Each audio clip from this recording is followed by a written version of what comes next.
Thailand, but I think I know some place that is way more hotter. It's the desert, and there are lots of them. And I want to know, why doesn't it rain in deserts? And why is it dry? And why, a lot more. So I just found this book. It's why deserts are dry. The Cat in the Hat series again. I really like this series, and it's pretty nice. So I want to come and read it to you. So let's get started. I'm the Cat in the Hat, and today is the day that we're off to see deserts. Let's leave right away. You may think that deserts are empty and bare, but you'll be surprised by the things we'll find there. Insects and lizards, flowers and snow. Want to see for yourself? Buckle up and let's go! Why are deserts dry? I'd be glad to explain. There are very few clouds above them to bring rain. Without clouds, there is nothing to block the sun's light or to hold the heat in so it gets cold at night. The air is so dry, any rain deserts get dries up right away so they do not stay wet. Without water, surviving in deserts is rough. Plants, insects, and animals need to be tough. All living things need to have water, so how do they live where it's dry? I will show you right now. Desert plants must find water. Some have ways to store it. Roots spread out to find it or reach deep down for it. Shallow roots of this cactus pull water through them. The cactus then stores it inside of its stem. There's a tree in the desert that's called a mesquite. Its roots reach for water that's down 40 feet. The Sonoran Desert is where we will find a very big cactus that's one of a kind. It's called the saguaro, and I have been told it could grow to be over 200 years old. A cactus, you see, has deep pleats in its skin, but they will expand when the water flows in. It soaks up the water and then quickly swells. Like a sponge, it stores water in some of its cells. Sharp spines protect it. Just how do they do it? They make sure some animals won't try to chew it. This Gila woodpecker knows very well that a cactus will serve as the perfect hotel. She pecks a small hole and then slips inside. It's cool and it gives her a safe place to hide.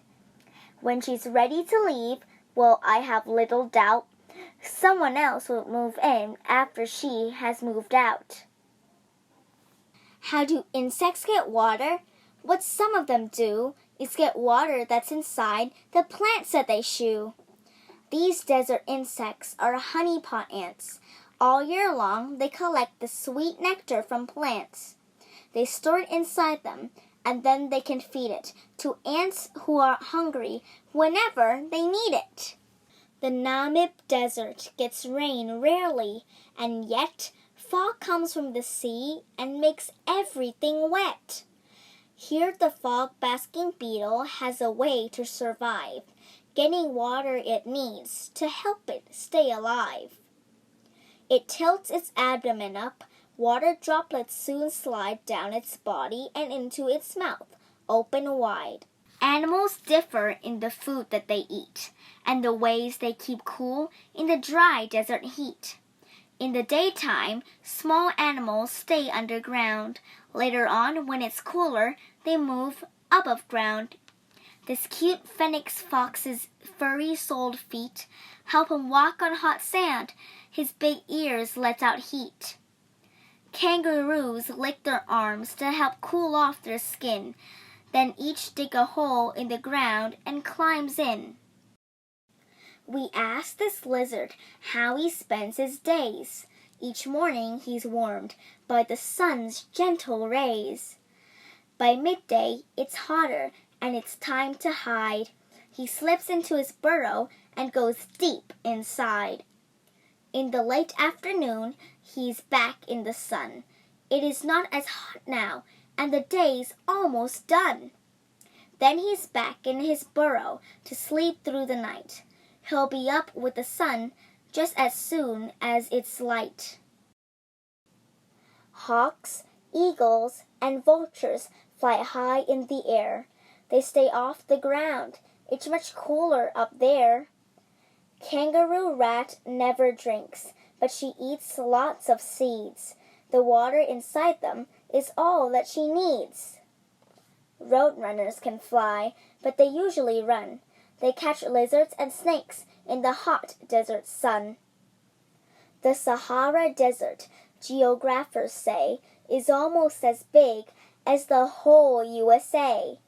Here is the crowned sand grows, flies high in the sky, miles and miles to find water, and I'll tell you why. His babies are thirsty and waiting for him, so when he finds water, he quickly flies in. He soaks his feathers until they are wet. This water is all that his babies will get. They drink from his feathers, which dry soon, and then he must take to the sky to find water again. Out here in the desert, when wind starts to blow, there are a few plants to help hold the sand down, and so the wind blows the sand, which forms into dunes. It makes shapes in the sand like these crescent moons. What's this nomad wearing? It's called a burnous. It protects him from the sun. It's long and it's loose. People called nomads spend their whole lives here. They move place to place and keep moving all year. In the Mojave Desert, plants bloom, grow, and die, but they leave seeds behind in the ground, and that's why. When it rains, these seeds burst into flowers so bright. There's a rainbow of colors, a beautiful sight. They will not live long, but before it is over, there are lilies, primroses, sunflowers, owl clover. Some flowers stay open only for one day. Hummingbirds drink their nectar and then fly away. In the shimmering heat of the sun's burning glare, you might think you see something that's not really there. This is called a mirage. It's a bit like a dream. Things you think you are seeing are not what they seem. When you get a bit closer, things fade out of sight. They were not there at all. It's a trick of the light. In a dry, dusty desert, if you suddenly see something green up ahead, like some plants or a tree, this is called an oasis. Where these plants are growing, somewhere in the ground, there is a water flowing. Some deserts are hot in the sun's burning light, but the temperature falls and it gets cold at night. Then the world comes alive with owls, foxes, and bats, coyote and rabbits, mice, deer, and rats. Nocturnal animals come out, and soon they search to find food by the light of the moon. Before the sun rises, they all disappear. You would think all the animals were never here. Not all deserts are hot. The next place we'll go is Gobi, and here we will find ice and snow. This Bactrian camel is happy to meet you. Some camels have one hump. Bactrians have two.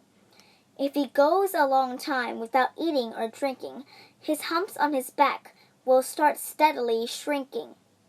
They are not filled with water, but instead contain fat. When he can't eat or drink, he keeps going on that. I filled my bathtub and filled up my sink. That's about at one time what a camel can drink. He can drink 30 gallons of water, and then he can go a whole week before he drinks again. Antarctica is the largest desert of all. The air is so cold here that rain does not fall. This desert is covered with ice and with snow. The ice never melts here, and freezing winds blow. It is dark in the winter and cold through the year. Though scientists visit, no people live here.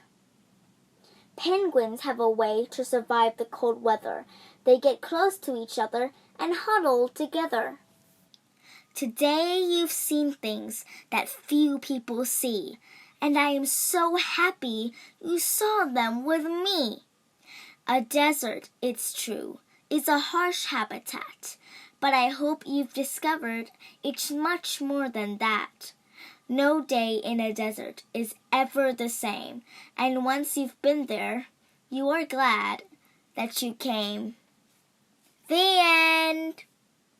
So do you guys get a lot of fun facts? Like, I was so interested in it, and I want you to comment down below what book do you want me to read next, and don't forget to like, share, and subscribe to this channel so you won't miss any fantastic videos like this anymore. But now, goodbye!